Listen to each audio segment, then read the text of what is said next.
अप्रैल के महीने में पहलगाम में आतंकी हमला हुआ।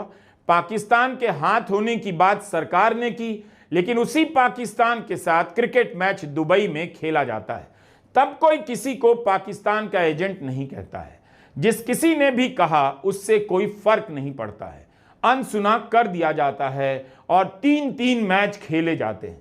अब बताइए, सोनम वांगचुक फरवरी 2025 में पाकिस्तान जाते हैं। जलवायु परिवर्तन पर संयुक्त राष्ट्र का कार्यक्रम होता है, कोई विवाद नहीं होता है, उन्हें बाकायदा वीजा दी जाती है। उनका भाषण सोनम के यूट्यूब चैनल पर फरवरी के महीने से है, लेकिन अचानक सितंबर में उस भाषण को दिखा दिखाकर उन पर पाकिस्तान के एजेंट होने का आरोप लगाया जाता है, जिसमें वे भारत सरकार की, प्रधानमंत्री मोदी की नीतियों की तारीफ कर रहे हैं। उसी गोदी मीडिया ने जब पहलगाम आतंकी हमले के बाद पाकिस्तान से प्रवक्ताओं को अपने स्टूडियो में बिठाया, जिन प्रवक्ताओं ने भारत की सेना के खिलाफ अपमानजनक बातें की, आप सबने देखा, लेकिन उसका कुछ नहीं बिगड़ा। सोनम वांगचुक की पत्नी गीतांजलि ने सवाल किया है, अगर कोई लद्दाखी पाकिस्तान नहीं जा सकता था तो सोनम को जाने की अनुमति कैसे दी गई? उन्होंने विदेश मंत्रालय से जवाब मांगा है। सेना के कई पूर्व अधिकारी बार बार लिख रहे हैं कि लद्दाख की जनता की देशभक्ति पर संदेह मत कीजिए, उनकी भूमिका और निष्ठा का इतिहास शानदार रहा है। इसके बाद भी इस आंदोलन में उनकी जायज मांगों की जगह पाकिस्तान का हाथ देखा जाना दुखद है। Retired lieutenant general HS. Panag ने लिखा है कि देश हम सब के बीच मौजूद सबसे निष्ठावान और देशभक्त लोगों को अलग थलग करने की बहुत बड़ी कीमत चुकाने वाला है। Retired major general G D. Bakshi ने ट्वीट किया है कि लद्दाख के लोगों ने भारत की रक्षा के लिए जान दी है, वीरता के कई पुरस्कार जीते हैं। रणनीतिक रूप से लद्दाख एक बेहद अहम सीमावर्ती इलाका है। हम इन जांबाज लोगों को अपने से दूर नहीं होने दे सकते, उनकी मांगे गलत नहीं है। Retired lieutenant general Vinod Bhatia ने लिखा है, लद्दाख के लोगों की वजह से ही भारत चीन का सामना कर पाया है। करगिल और गलवान में वहां के लोगों ने सेना का साथ दिया, उनकी मांगे सुनी जानी चाहिए। गोली क्यों चली यह जांच का विषय है। प्रशासन का कहना है आत्मरक्षा में चलाई गई। यही बात पुलिस महानिदेशक भी कहते हैं और उपराज्यपाल भी। उपराज्यपाल का कहना है अगर नहीं रोका जाता तो पूरे लेह को तबाह कर दिया जाता। जिन 4 लोगों की मौत हुई है उनके परिवार वालों और छात्रों की संस्था ने सुरक्षा बलों की तैनाती को लेकर सवाल उठाए हैं। गृह मंत्रालय को मेमोरेंडम दिया गया है कि जांच की जाए। 26 सितंबर को सोनम वांगचुक को एनएसए के तहत गिरफ्तार किया गया। आज 1 अक्टूबर है। 30 सितंबर को रात 10:30 बजे के करीब लद्दाख के सूचना विभाग से एक बयान जारी होता है। ध्यान से सुनिएगा। कहा जाता है कि एजेंसियों को बिना किसी हस्तक्षेप के निष्पक्ष रूप से जांच पूरी करने दिया जाना चाहिए। तो कीजिए, कौन रोक रहा है? क्या सवाल करने से जांच में हस्तक्षेप हो जाता है?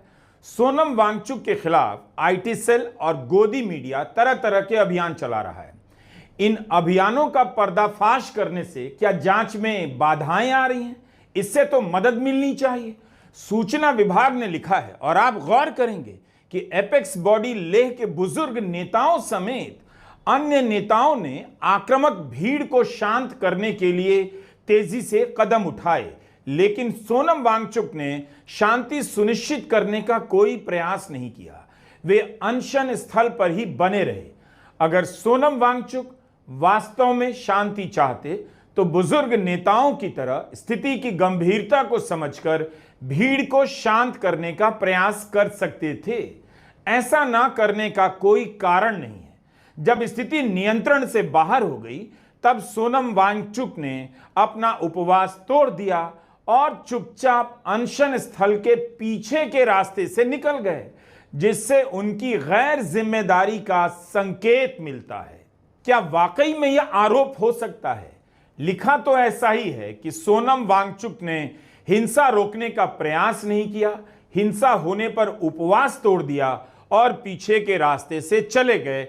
इससे उनकी गैर जिम्मेदारी का संकेत मिलता है। यह कैसी दलील है कि गैर जिम्मेदारी का संकेत मिलता है और वे एनएसए के तहत गिरफ्तार कर लिए जाते हैं? अब तो इसी को लेकर बहस होनी चाहिए कि सोनम वांगचुक को हिंसा भड़काने के आरोप में गिरफ्तार किया गया है या हिंसा रोकने का प्रयास नहीं करने के आरोप में किया गया है। गैर जिम्मेदारी के संकेत तो उपराज्यपाल से लेकर पुलिस महानिदेशक के कार्यों में भी मिल सकते हैं, उनके खिलाफ तो कार्रवाई नहीं हुई। ऐसा लग रहा है कि सोनम की गिरफ्तारी के ठोस कारण नहीं मिल पा रहे हैं, इसलिए जो भी मिल रहा है उसे कारण बना दिया जा रहा है। सोनम वांगचुक की तारीफ इसीलिए तो की जाती है कि उन्होंने शिक्षा का अलग मॉडल बनाया। 3 इडियट्स फिल्म में उनके किरदार को इसी वजह से जगह मिली। कौन बनेगा करोड़पति में वे यही तो बता रहे हैं कि उनकी संस्था में उन बच्चों को प्राथमिकता दी जाती है जो अपने स्कूल में फेल हो जाते हैं और वहां बैठी जनता तालियां बजा रही है। यह सब अपराध का कारण कैसे हो सकता है? धर्मेंद्र प्रधान ने तो अपने इस ट्वीट में यही लिखा है कि सोनम वांगचुक शिक्षा में बदलाव का काम कर रहे हैं, ट्रांसफॉर्म कर रहे हैं, प्रयोग और खोज की संस्कृति का विकास कर रहे हैं। क्या यह सब अपराध हो गया?